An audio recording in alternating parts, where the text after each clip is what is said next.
We need to talk about Attack on Titan because it's come to my attention that Attack on Titan might have a pretty big issue, a problem. In fact, I think the most apt way to describe it would be an identity crisis. And it's something I've kind of thought for a little bit, here and there, but it was actually when talking to one of my friends recently that I really came to realize okay, this is a legitimate point of view that people hold. And before people get mad, I understand. I've come across in the past as a huge Attack on Titan fanboy. Um, I get that. I'm a fan of the show. I like it a lot, and I understand that I'm biased. But this video is my best attempt to come across as unbiased, and pretty much the entire video is going to be from a perspective that I do not have, but I think it's legitimate, and so I think it's worth talking about. So, let's first begin with how this all started. The friend I mentioned earlier, I won't put his social security number out there because why not? Why would I? It doesn't matter, and that'd be weird. But we were talking about anime, and he had brought up that hey, you don't really watch anime that much anymore, and I was like, yeah, right. And he was like, are there any anime you're looking forward to? And I was like, Attack on Titan. When the episodes are done coming out, I'm gonna binge it all, and I'm pretty excited about that.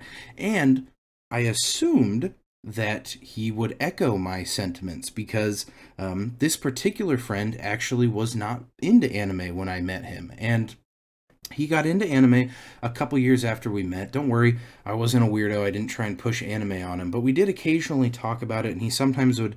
Get me to tell him about shows. He was interested in things like Dragon Ball Z at first, but then the thing that actually really got him into anime and got him enjoying things and getting a Crunchyroll subscription and really watching anime on the regular was Attack on Titan season 1 and 2. Season 2 had been out for a little while back then, so this is years ago at this point, and that is what made him love anime, or I shouldn't say love. That's what made him like anime. It was his favorite anime for a very long time.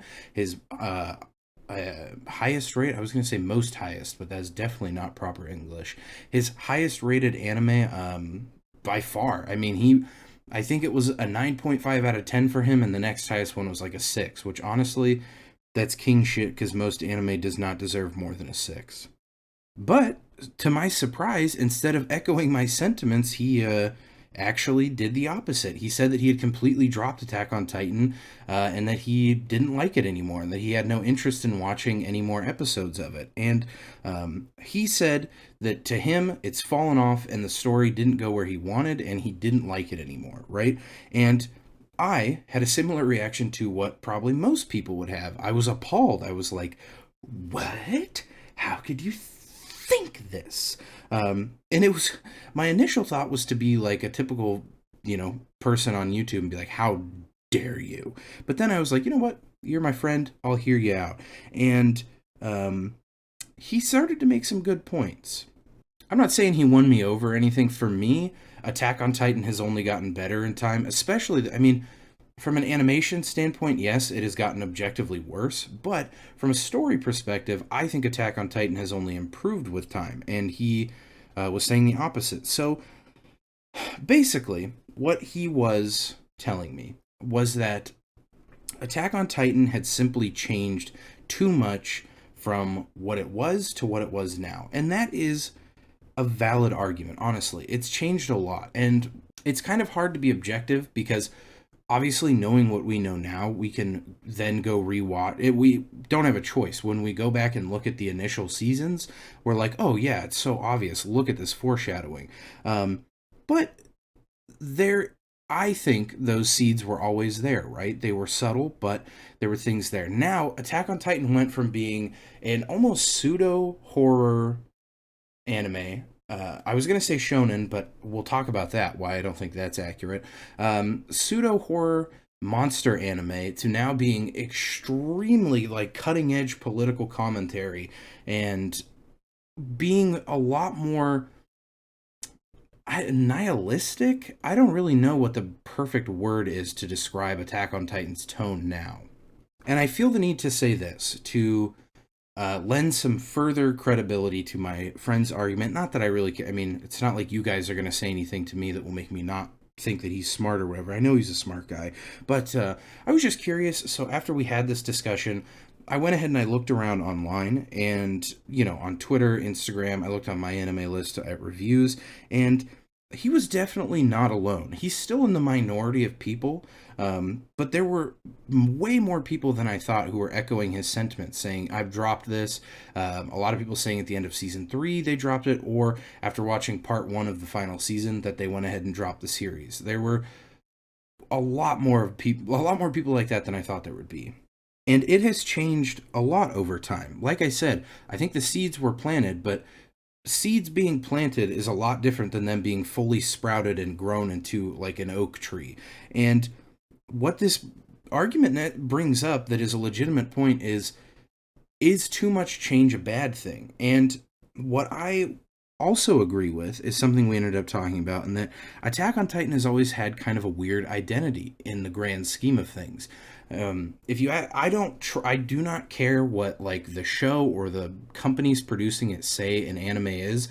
I do not care. And they are notorious for mislabeling shonen as seinen and seinen as shonen. And Attack on Titan has always been in a weird in between area where there were definitely a lot of elements of shonen, but also a lot of elements of seinen. And there were more, it was skewed much more towards shonen and now much more towards seinen. I mean, people really like to morally grandstand about Attack on Titan's early seasons being extremely dark, but they honestly weren't. Yes, there was like a pretty big overall theme of like despair and the loss of hope and regaining that and whatever. I get it. But Attack on Titan was pretty much a shonen at its start, and now it is absolutely not. So, what this whole identity crisis boils down to is Attack on Titan never really found its place. I mean, it obviously did. It was extremely popular right away. It's still extremely popular, but Attack on Titan could never be classified. I guess that's a better way of saying it. And now it's changed so much that it was inconsistent for people at first, and now it's even more so. And so I guess the main reason I'm making this video is because at the end of the day, like always, I'm curious what you guys think. But I thought it was interesting to sort of do this thought exercise and it was pretty hard. I'll be honest with you, it's hard to practice what you preach, I guess. It is not easy to look at an issue from the other side when you disagree so strongly, but I do think that there's some legitimacy to saying that Attack on Titan has fallen off. Obviously, again, I don't mean animation wise. That's not an opinion. That's just an objective fact.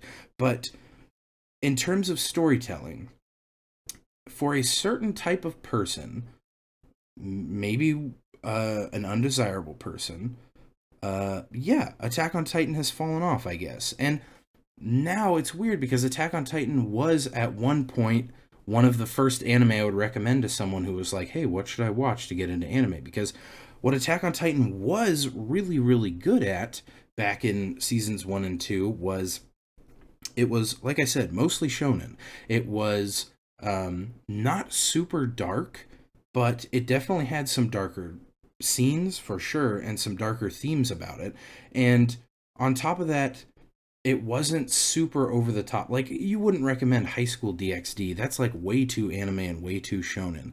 Attack on Titan was much more reserved, and it wasn't so dark that it was unapproachable, but had enough dark content within it that it really helped give people a glimpse of like, oh shit, anime can be all that? I ain't know that, man. But now, I don't know. Maybe I'm gonna remove Attack on Titan off of my early recommendation list. Maybe I only recommend Attack on Titan to like an extremely specific type of person. It would have to be someone who was into anime but somehow hadn't seen Attack on Titan.